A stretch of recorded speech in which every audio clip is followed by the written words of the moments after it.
How's it going? My name's Jaden. Today I'm talking about tinnitus as a musician. Now, the first thing I want to say is, don't panic. There is hope, okay? I'm a living example of that. A year and a half ago when I first got tinnitus, I thought my career and my life was over as I knew it. I was distraught. I wanted to change careers. And now I'm doing music again. I'm the happiest I've ever been in my life. So there is hope, okay? And I'm going to tell you a couple of things that helped me along the way. Maybe some things I wish I heard earlier. So the first thing is, don't look up stuff online. I did it. I've heard a lot of people say, don't ask Dr. Google, because everyone's looking for something to be unhappy about. And they're looking for someone to complain to, and people that go on these message boards, they're not happy. You don't go to someone who isn't happy and ask them for advice. You go to someone who is happy because they can help you become more like they are. Your career isn't over. If you're a producer, if you're an engineer, if you're a performer, there are so many ways that you can continue doing what you love, and you don't have to fall into this trap of thinking, this is it, everything's over. That is just not, I just don't recommend it. So whatever you do, stop now with that mindset and start developing a new pathway. I'm going to give you a few tips. So, ruminating on the past, first of all. I think for the first few months, I kept thinking, what can I do to fix this? What could I have done to prevent it? Really, if you have chronic tinnitus, it doesn't matter, okay? If you have chronic tinnitus and there's no cure, which there isn't at this stage, then there's no use living in the past. There's nothing you can do, okay? You can only control the present moment, okay? And that brings me to my next point. This is something everyone should see, okay? When I saw my audiologist, I had chronic anxiety, horrible.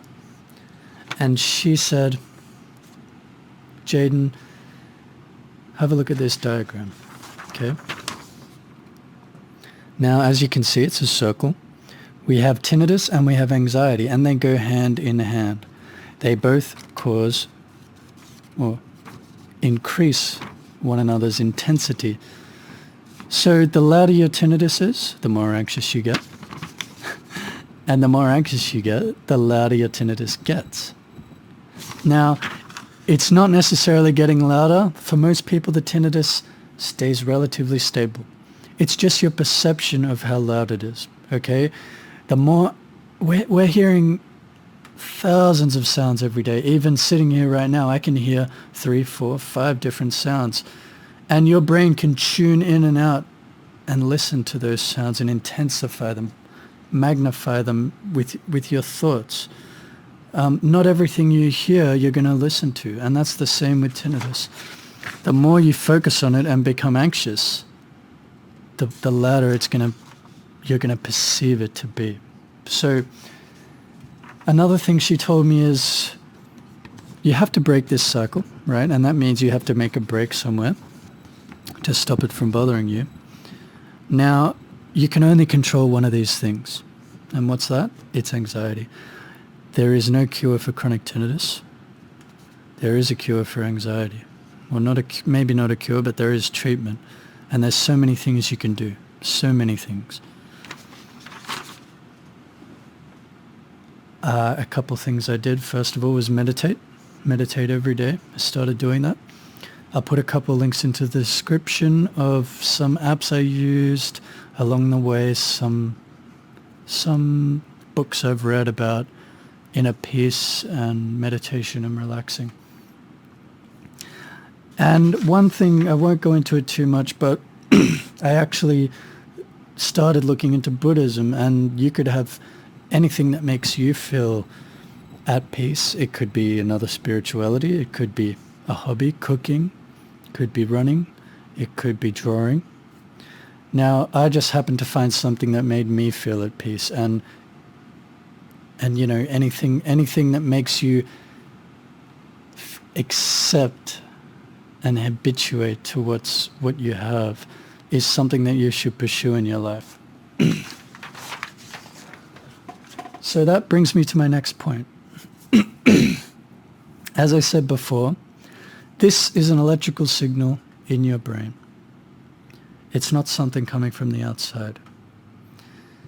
If you have tinnitus that's caused by the inner ear or the nerves, that's not something that is attacking you from the outside. It comes from within. It is a part of you. Your tinnitus is a part of you. And you should love and accept that. And that is what habituation is. And it is probably the most amazing cure for tinnitus. It is a cure because what are the symptoms of tinnitus? Ringing in your ears and anxiety. There are no other symptoms. Maybe a bit of hearing loss, but you know, the only thing that's going to affect you negatively is the anxiety, the emotional symptoms you get from it. And if you can manage that, then everything just falls into place. Now, that comes to my next point, which is giving up control of something.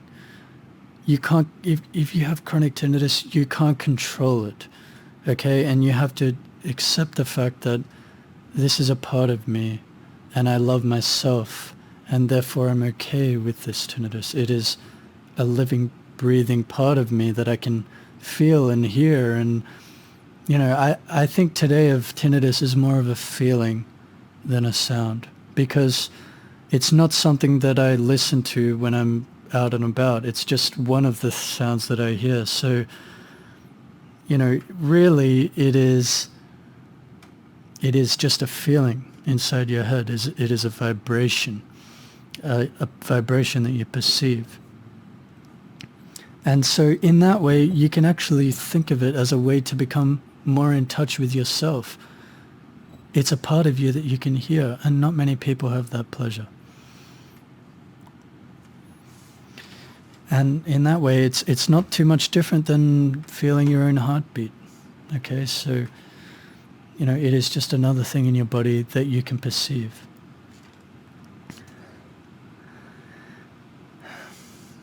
A couple of other ways to see it positively that I've thought about.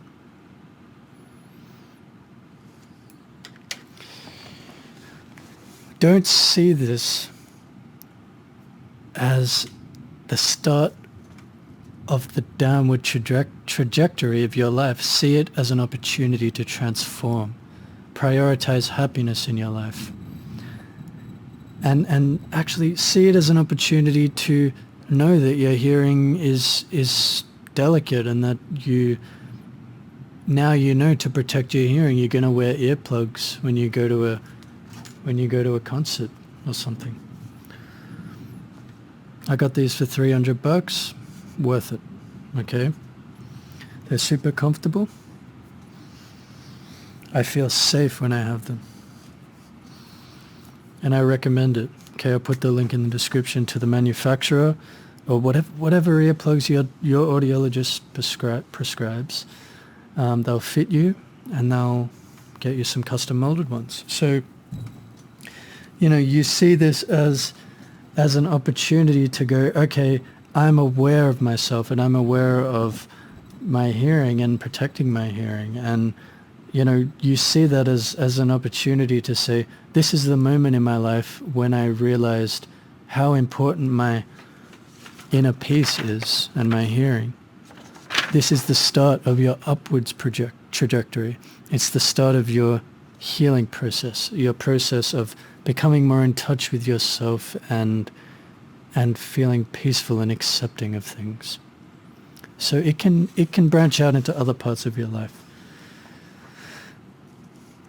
A couple of other things that I found helped me. Rain sounds. I'll put a link to my favorite rain sounds video. Rain sounds became such a great friend to me. A friend recommended them, and honestly, the first year I couldn't do anything without my rain sounds. I'd have, when I'm going to sleep, I'd put them on my phone or my iPad, put them next to my head. Didn't like wearing earphones or headphones because, I was afraid of affecting my hearing, so I'd play it out of a speaker or a portable speaker, whatever you feel like. If I was studying in a quiet room, rain sounds or ASMR, something to fill in the space. Some may say it's avoidance, you're avoiding it because you're listening to something else, but really, if something makes you happy and it's healthy, there's nothing unhealthy about listening to rain sounds. It's better than drinking to forget or, eating to forget or doing something else that's harmful, okay, in excess. So that's a great one, rain sounds. Finally, I just wanted to talk about headphones, okay? Only use over-ear headphones and use them sparingly, okay? You have to limit your exposure to speakers that are right on your ears like this, okay? Especially little earpods. They're right in there. They're close to your eardrum. You don't want that. If you want to protect your hearing, wear these over-ear headphones, and when you can, use studio monitors or computer speakers or anything that's not right on your ear. I've limited my use of headphones significantly, and especially working as a producer for a few hours a day, that can really affect, it can give you ear fatigue. So get a pair of monitors. I know it costs a bit, but it's an investment. It's an investment to your future, and you don't have to give up on your dreams as a music producer or an engineer. There's so many things you can do, including getting monitors, including wearing professional hearing protection, and fostering positivity in your life. So yeah, if you have any more questions, let me know down in the comments. Subscribe and like the video if you enjoyed it, and I'll see you next time.